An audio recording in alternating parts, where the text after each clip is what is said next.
You did this cover that's, doing pretty good. Everyone was just kind of like, why are we doing this? Is the golf sim going overseas with you? I'm just absolutely trash at golf. It's a superstar who is shaping the future of the genre while also serving as one of its fiercest defenders. Yeah, it's pretty wild.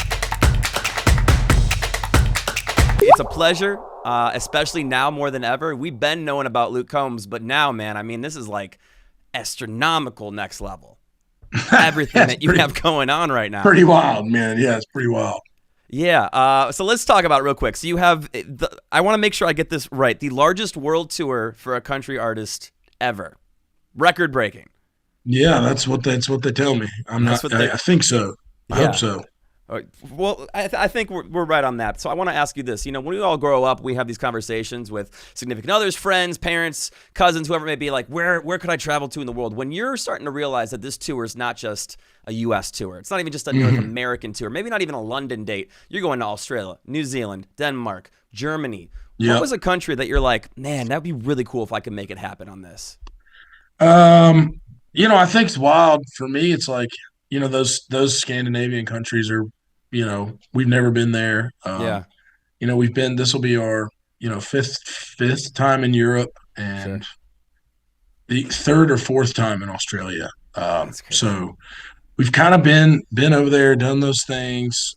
We haven't done a big tour like this though in those places, right? We're usually going over and doing a C2C or CMC, like they have big country festivals that kind of exist over there once a year, and so we've gone and done those things, and we've done some touring on a smaller scale over there. But we've never, we're playing in France, I'm like we've never done that, and just don't really know what to expect. I think that's what's exciting for us too. Is like there's not many like new or like first time experiences left for us at this point. Right. And not that that's a bad thing because we're super lucky to have done so many awesome things, but you also are like, man, we're going and playing in places for the first time is pretty wild. And, doing it in arenas is just nuts, right? Like you play in an arena in Sweden, like what do you expect from that? I have an intern for the show that's Swedish, actually, so she's gonna love to hear this too. But yeah, you have a great point, man. Because country music, it is such a hustle. You do get so many reps in doing everything from radio runs to just Music Row to the same rooms and then stadiums again and again and again. Whether you're the direct support or in your case, the headliner. Right. But now to kind of get those butterflies again, like man, I almost forgot what this felt like. Right, to go over there and do those kind of things. And I think, playing for predominantly like non-English speaking audience is going to be interesting too. Because I talk a lot in my set in between songs, and like you kind of explaining, this is how I wrote this song, or this is where this comes from, and so it'll be interesting to figure out how to navigate that. I'm excited about it for sure. We're excited to see it remotely too, as you're so good at sharing things on social media, which I'd be remiss not to ask about this golf sim that you bring with you. We just saw it at Gillette. We saw the challenge to DJ Khaled. We saw the repost. Rather than getting into all that, I need to know, is the golf sim going overseas with you? I think so. I think it needs to, man. I think it needs to, yeah. I need to get some reps in over there, Are we going to take advantage of some of the courses when you're like in Scotland, Ireland area? Yeah, definitely, man. I'm, by the way, get this out there, I'm just absolutely trash at golf, by the way. So anybody that was like, his swing's not this or his thing's not that, you're right. It's not. I'm just having fun, man. That's been trying to learn how to play over kind of the last, I don't know, since this tour started, really. So kind of beginning of the year, like March.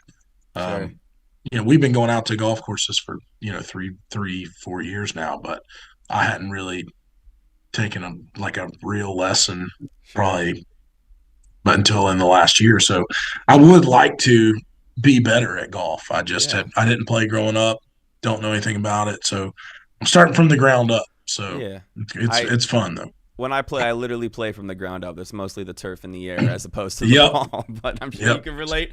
On a more serious note, though, with the golf, because music started as a hobby, as a passion for you, and now it's literally your job, and you love it more than ever, I'm sure, but you still need a break from what you do every day for work. Is golf that for you, for these shows? Does that help you reset?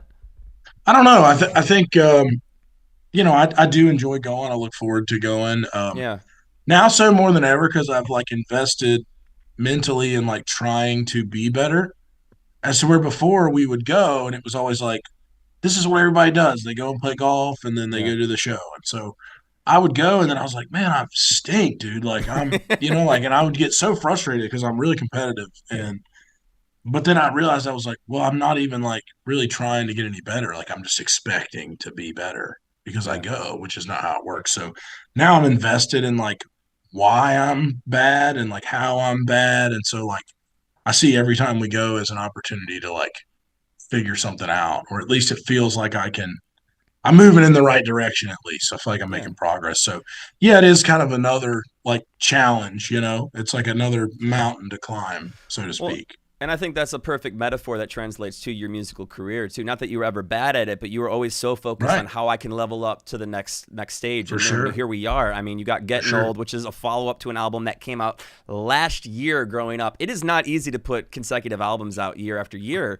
Just taking Yeah. away the production side of it, just the support and getting it out there to the people and Yeah. making sure that you're giving each song and creation the time it deserves. So I cannot give you enough accolades for that, man. And not only are we doing it, we're charting with it. And I don't know, you might have been talking about this a little bit. You did this cover that's, doing pretty good across Yes. the Yeah. world right now. Yeah. Fast Car, of course, the original Tracey Chapman hit. And dude, did you ever in your wildest dreams think like this is something that could chart?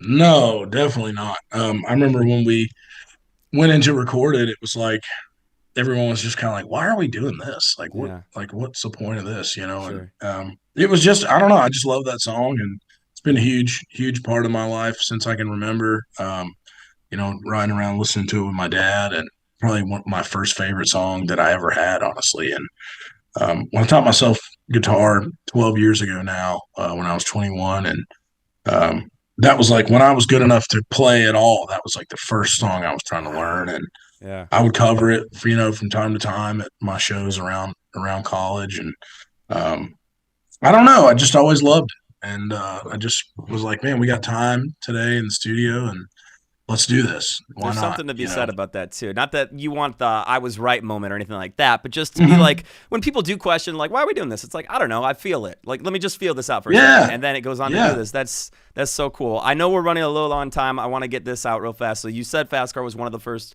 covers that you learned when you got a guitar. Is there any other covers that were way back in the earlier career that you were rocking out?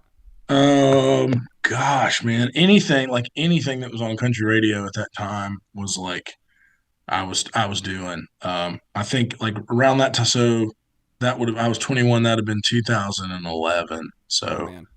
probably like Cruise, Florida Yep. Georgia Line. That was Yeah. probably like that song was slamming at that time. I'm sure I played that every night. That was probably my encore song every night Yeah. for a long time. But everything, man, we used to cover Bob Seger night moves a lot. Anything though, man, like anything that was, Yeah. anything that people were listening to on the radio at that time, especially doing those college gigs, is because that's what people want to hear. We were playing Thomas Rhett songs, and Sure. I mean anything that was on the radio that was a hit is what was in our set list. That's great, and that's the perfect I think note to end on because you were covering things like Cruise, which at the time was also genre bending, was ending up on pop charts. Look at you now too. I will end with Crazy. this quote from the Washington Post: "A superstar who is shaping the future of the genre." While also serving as one of its fiercest defenders, and I like that because you are defending country music, but you're also showing that it's still okay to blur genres, to do other things as well, while still Yeah, practicing your passion. yeah, man. I think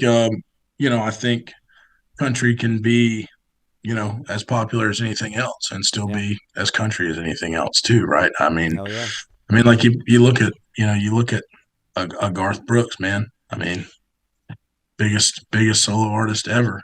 yeah. I mean, so can't really argue with that. You cannot, sir. Luke, I think you're on your way too, man. Thanks, Luke. Appreciate it. Appreciate it, bud. Thank you.